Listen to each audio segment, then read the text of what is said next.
Now, if you guys are wondering, yes, this is just as terrible as it seems. Truthfully, this is a budget build. Let's go ahead and go with a budget option.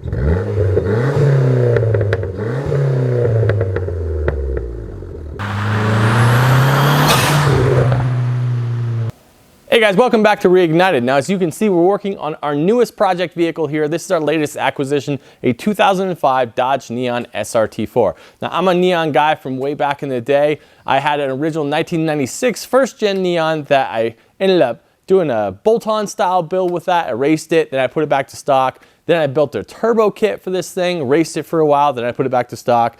Then I built a supercharger kit for it instead, raced it for a while, put it back to stock. So Neons are kind of in my history. I really learned so much of what I know about cars from working on that car originally. It provided me a great base before I became a professional mechanic. So the SRT4 was kind of always the dream car if you were a Neon kid back in the day. It was like, man, I wish I could have one of those. Well, I'm older now. I got one. What are you gonna do? Nostalgia gets us all. I gotta say, for a 2005 car with around 140,000 miles on it, this car is worn, but it is not beat. It actually is in pretty decent shape overall.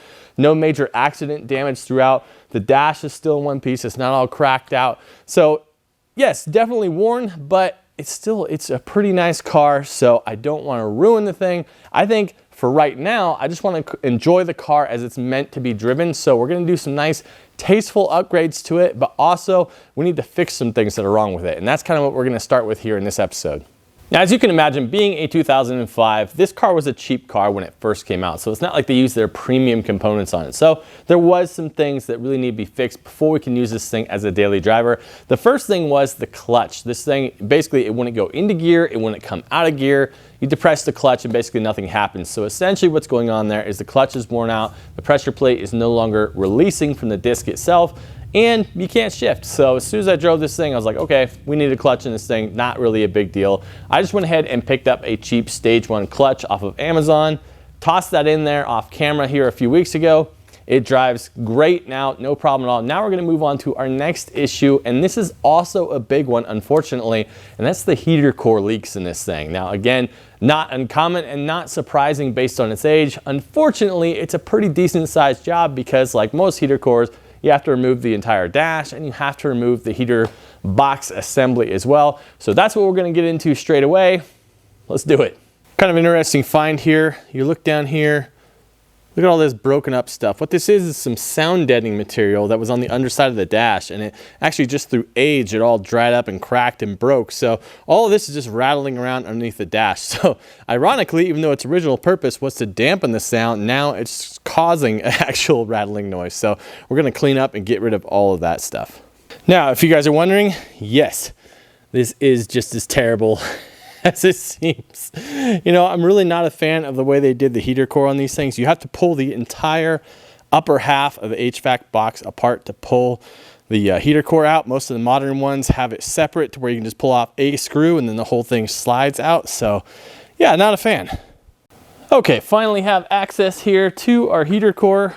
And if you look down inside there, it's pretty clear that this thing has king, which is good because that's why we're replacing it. All right, so guys, we have our HVAC box all reassembled with our new heater core in here. This thing was a total pain in the butt, but totally expected on a heater core job. Let's get this thing back in the car. And just that easy, we're all back together again. Little bit of a casualty, unfortunately, right here. That was our only little issue that we had, but this piece isn't very expensive. I can grab one of those online. So anyway, we're all back together again. Now the book time on this job is 5.5 hours. Let me tell you, it'll take every bit of that if you haven't done it before. Let me tell you, I am wiped out. That was certainly a frustrating job, not something I was all that excited about doing, but I'm glad I got it done because that was really the last step that we needed before I can actually daily drive this thing.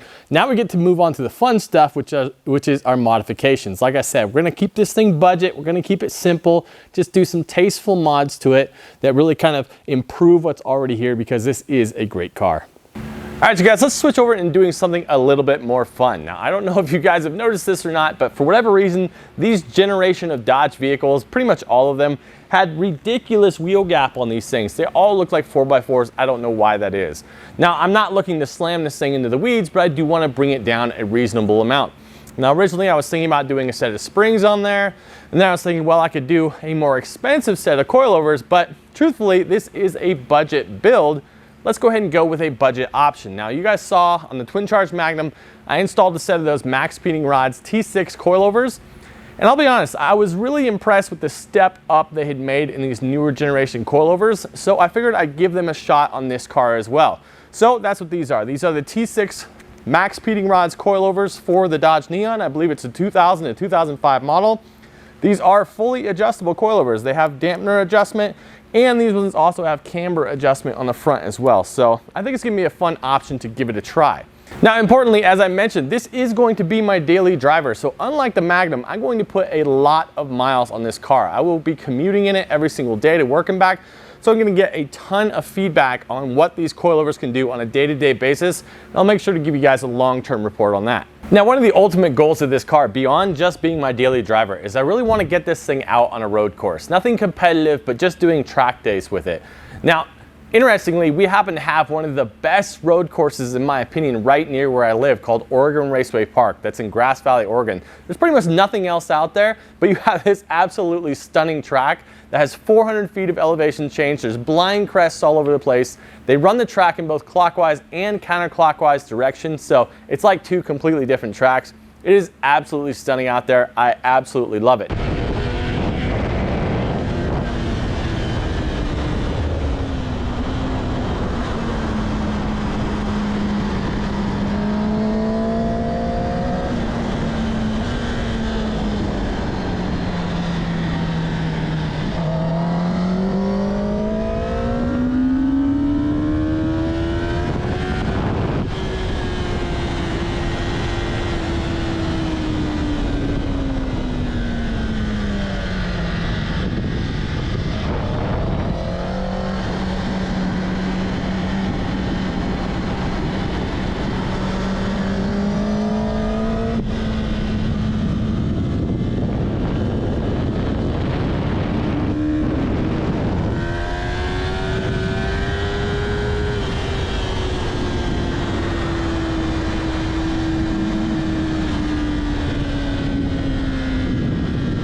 I've been out there multiple times. I do track days with my motorcycle out there, and it is absolute blast. So I really want to get a car out there and see exactly how much different the experience is when you're in a car versus a motorcycle. So with this project, most of the upgrades that you're going to see me perform on here, again, budget minded, but also with that end goal in mind. We're going to be improving the handling characteristics. We're going to be improving the braking on this car.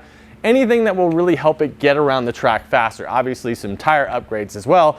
I don't think these studs are going to work particularly well on the track once summertime comes around. But anyway, that is the ultimate goal for this car. All right, again, we're not trying to put this thing in the weeds. We're trying to drop it down about an inch, maybe an inch and a half, something like that. I definitely want this car to be usable on a day-to-day basis. I hate it when cars rub their tires, drives me absolutely up a wall. So that's the nice thing about coilovers, infinitely adjustable. You can get it exactly where you want it. So let's take an initial measurement of where the fender well is from the ground. About 26.5 inches on the front.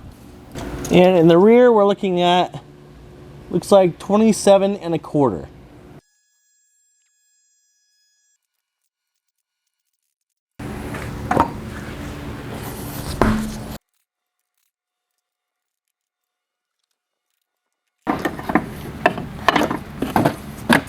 Oh my gosh. That has to be the simplest removal I've ever seen in my entire life. Literally, you have the 3 top hat bolts up there, and then you have the 2 bolts down here, and you remove the brake line. I guess that's the speed sensor cable there. That was hilariously simple. So just to give myself a good starting point, I basically set this to be 1.5 inches lower than what the factory spring is. Now, I'm not really sure how this thing will settle and all that, so we'll have to fine tune and adjust it once it's on the ground, but for right now, this should be a good baseline to work off of. Now you will need to swap over this little bracket here from the original strut. Now this is basically what holds the speed sensor cable in place. So just one quick 10mm bolt, swap that onto the coilover here, good to go. Now if I had to guess, I'd say we probably did this in about 10 minutes, this one corner here. Now of course I have a lift and I have air tools. That's not that important. If you have jack stands and hand tools, you could probably do the same job in about 20 minutes to do the one corner here. So call it 1.5 hours to do the whole entire car. Very simple modification, definitely something not to be intimidated by. You can definitely get your feet wet. That's something I enjoy about these Neons as well. They're just very simple cars and they're easy to modify. Now, of course, we still have to do some adjustments here. We're gonna have to lower this car down, get this thing adjusted to exactly the height that we want, and keep in mind that you are changing a major suspension component, so you will need to do a full alignment after you get this thing all together again. Well, that's one corner done. Let's go ahead and shift over to the rear and see if it's any more difficult or if it's just as simple as the front.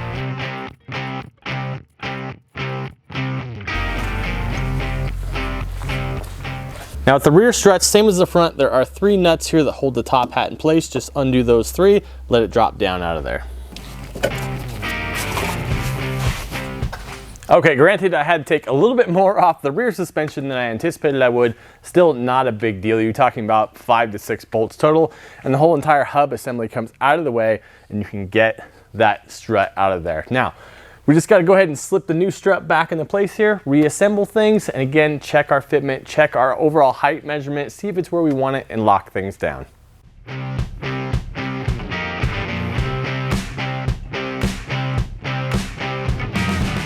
Now, there is one thing I do want to point out here because I made this mistake because I was not looking at the instructions closely enough. While the front coilovers can be used on either side, doesn't matter. The rear coilovers, the lower leg here is specific side to side. So make sure you pay attention to that before you put it in and have to take it all the way back out again. Actually, in my case, I went ahead and just swapped the lower leg from side to side. Not really a big deal, but read the instructions. It helps a lot.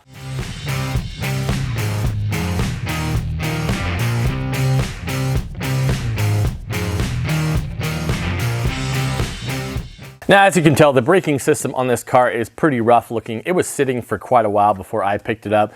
But in general, you know, it's an old car. This is a 2005, it's 18 years old. So there's some work that needs to be done here. And again, these are the upgrades that we're going to be focusing on with this car. There's some bushings here that need to be replaced as well. So the coilovers is a great first step, but we have some additional things to do beyond that. All right, we've got all 4 corners installed. Time to drop this thing down and see what our ride height is. Well, no real surprise here that these springs are much stiffer than the factory springs are. They did not collapse nearly as much once I put the weight of the vehicle on it. So we're gonna have to drop this thing down quite a bit more. Let's get it back up in the air, get these things adjusted, see what we can do.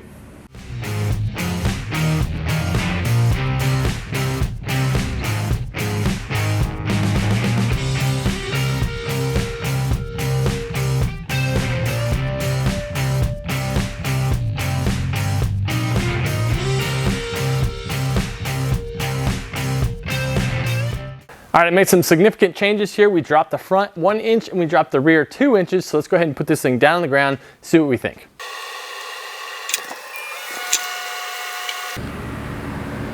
Oh yeah, that is way better. All right, I think I'm pretty happy with what we got going on right here. I'm gonna go ahead and pull these wheels back off. We're gonna lock down all the collars on these things. And there's one last step we have to do before we button this thing up for good. All right, we got these pretty well locked in. The last thing that we have to do is there's a lock nut right here on top of the strut itself. We need to go ahead and lock this bolt down on all 4 corners, and then we're gonna go ahead and set our dampers. Now, I went ahead and set these. These are 24-way adjustable. So right now, I just put them 12 clicks in, so right in the middle. I'll drive it, see how I like it, see if I wanna soften it, harden it, whatever. But that's pretty much it. After this, we're gonna go take this thing out for a spin.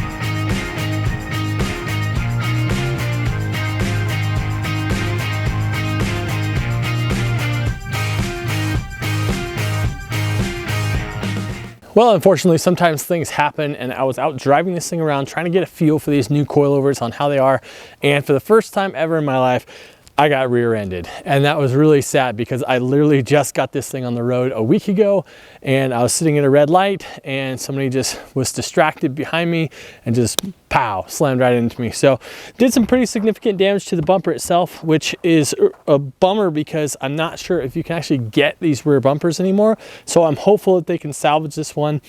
I don't know if there's any additional damage past that, so now we've got to take this thing to a shop and actually get it assessed and see what it's going to need to get it fixed. All right, you guys, it's been a couple of weeks actually since I put these coilovers on the car. I wanted to get some miles on this thing before I talk to you guys about it, and the reason for that is because suspension components can take a little bit to settle in, and that's exactly what happened with these. When I first drove it, I was like, wow, these are way stiffer than the stock springs are, which and not really unexpected at that point here being an aftermarket coilover, but they were definitely quite a bit stiffer and it felt very firm. But as I've driven it a little bit, they've softened a little bit, they've kind of broken in a little bit, and now it's a little bit more compliant than it was. Definitely still stiffer than stock, but it's a coilover. That's kind of what you would expect. Haven't had too much chance to play with the dampening yet to see how much of a difference that's going to make. But overall, I'm really happy with this modification to the car. It gives it the stance I was looking for, and it gives it some nice performance as well. So for the budget price that we're talking about to install these things, I absolutely think it was worth it.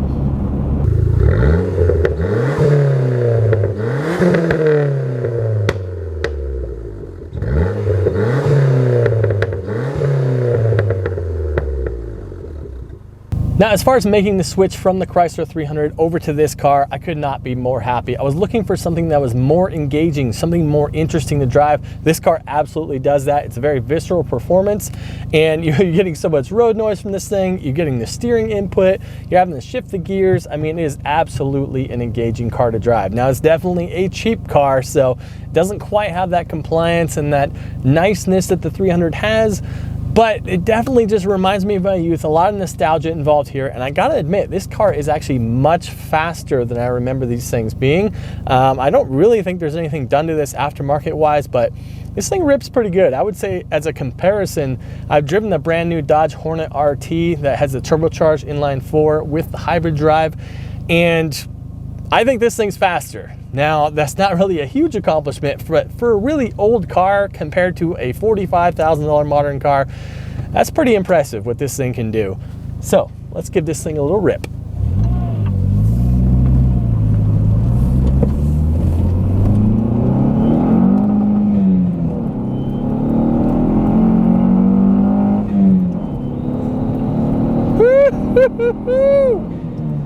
Oh man. This thing rolls out. I love it. It's so much fun for a little cheap car.